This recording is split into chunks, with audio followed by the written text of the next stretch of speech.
Old pension, पुरानी pension हमारी बुढ़ापे की लाठी है। ओल्ड पेंशन की मांग को लेकर इस जिले में खोला मोर्चा। बुढ़ापे में सम्मान से जीने का एकमात्र सहारा है। नई पेंशन व्यवस्था ने हमारा वह सम्मान छीन लिया है।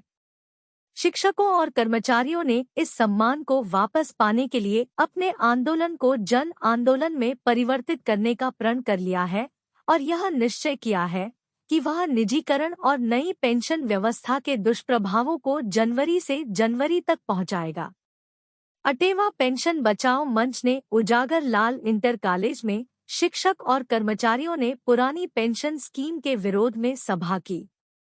कर्मचारियों ने मतदान व पुरानी पेंशन स्कीम को लेकर जागरूकता मार्च निकाला। अटेवा पेंशन बचाओ मंच के राष्ट्रीय अध्यक्ष विजय कुमार बंधु ने कहा कि पुरानी पेंशन हमारी बुढ़ापे की लाठी है। बुढ़ापे में सम्मान से जीने का एकमात्र सहारा है। नई पेंशन व्यवस्था ने हमारा वह सम्मान छीन लिया है।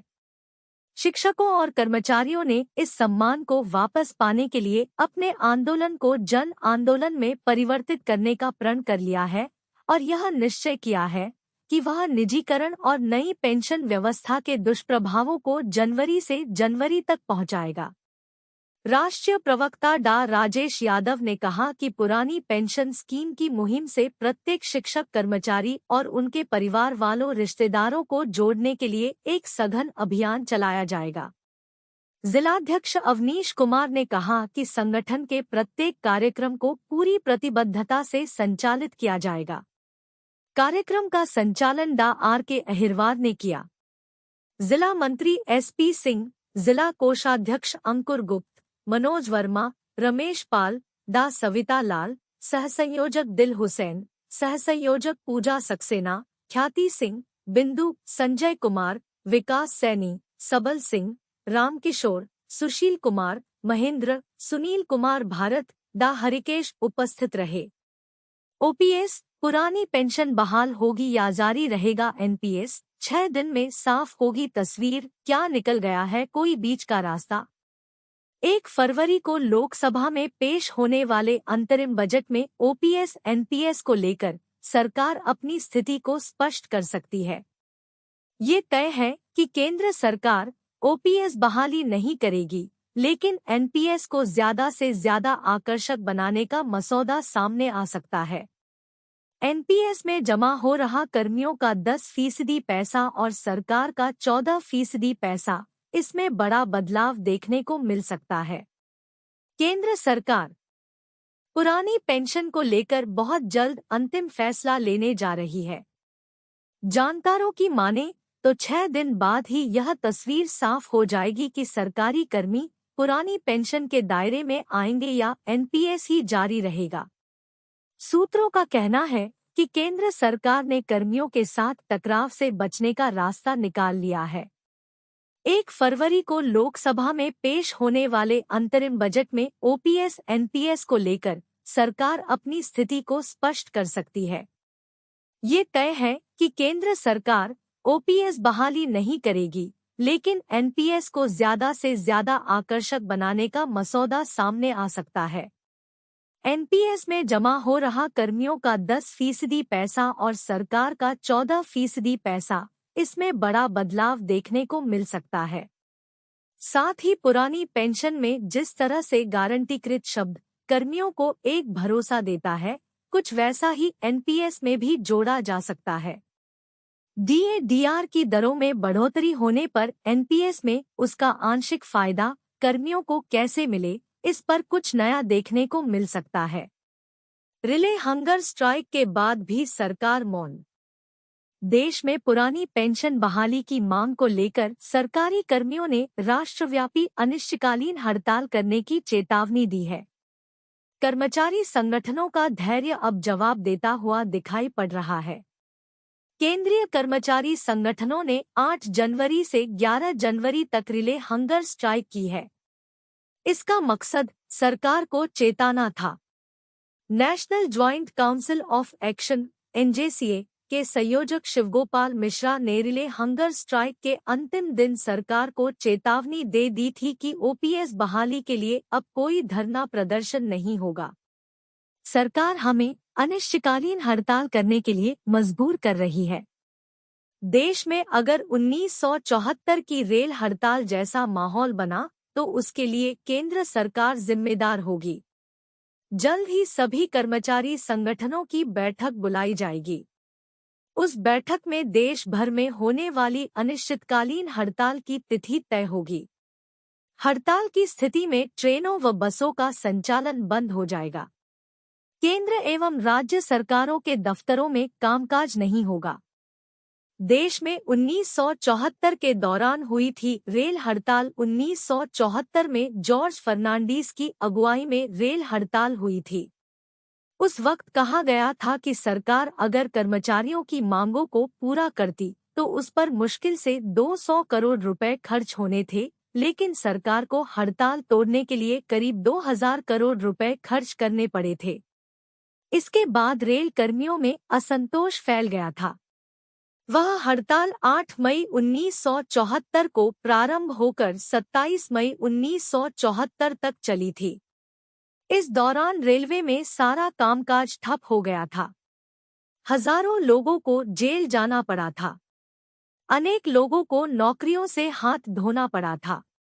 शिवगोपाल मिश्रा का कहना था, हमने सरकार के समक्ष कई बार आग्रह किया है कि पुरानी पेंशन लागू की जाए।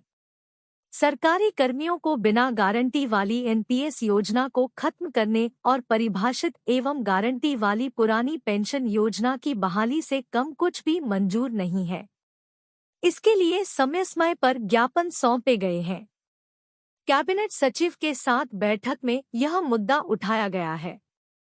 दिल्ली में सरकारी कर्मियों की कई रैलियां हो चुकी हैं। इनमें केंद्र और राज्यों के लाखों सरकारी कर्मियों ने हिस्सा लिया था। इतना कुछ होने पर भी केंद्र सरकार ने कर्मियों की इस मांग की तरफ कोई ध्यान नहीं दिया। केंद्र सरकार अड़ियल रवैया अख्तियार कर रही है। कर्मियों को स्ट्राइक करने के लिए मजबूर कर रही है। मिश्रा ने कहा, कोविड में हमने 11,000 गाड़ियां चलाई थी। हमारे 3,000 कर्मी शहीद हुए थे। हर साल 400 से अधिक रेल कर्मी मारे जा रहे हैं। क्या कोविड में कोई मंत्री, एमपी, एमएलए शहीद हुआ?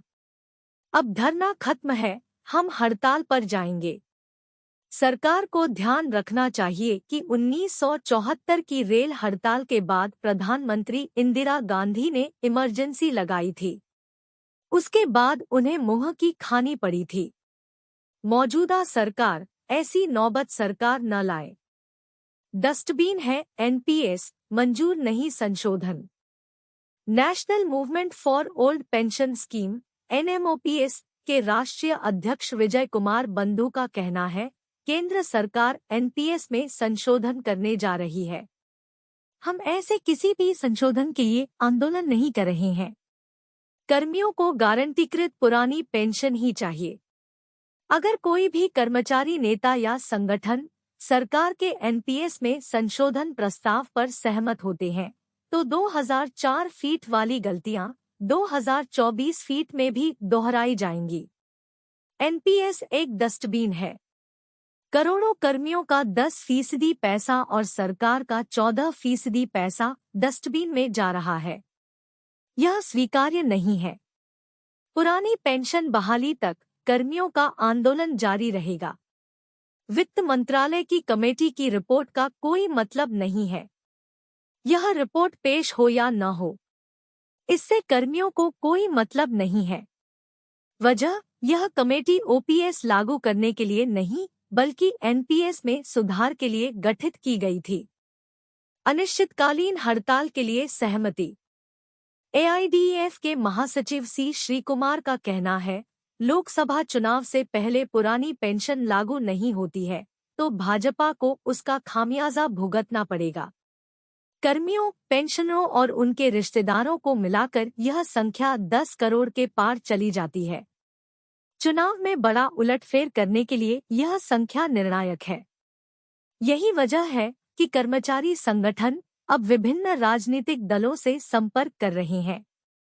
अगर वे कर्मचारियों की मांग मान लेते हैं तो 10 करोड़ वोटों का समर्थन संबंधित राजनीतिक दल के पक्ष में जा सकता है। देश के दो बड़े कर्मचारी संगठन रेलवे और रक्षा सिविल ने अनिश्चितकालीन हड़ताल के लिए अपनी सहमति दे दी है। स्ट्राइक बैलेट में रेलवे के 11 लाख कर्मियों में से 96% कर्मचारी ओपीएस लागू न करने की स्थिति में अनिश्चितकालीन हड़ताल पर जाने के लिए तैयार है। इसके अलावा रक्षा विभाग सिविल के 4 लाख कर्मियों में से 97% कर्मी हड़ताल के पक्ष में है।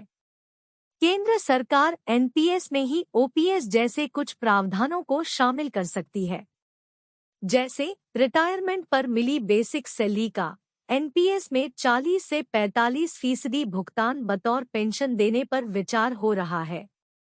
ऐसे किसी भी प्रस्ताव को स्वीकार नहीं किया जाएगा। ये बातें केवल ओपीएस से ध्यान भटकाने का प्रयास है।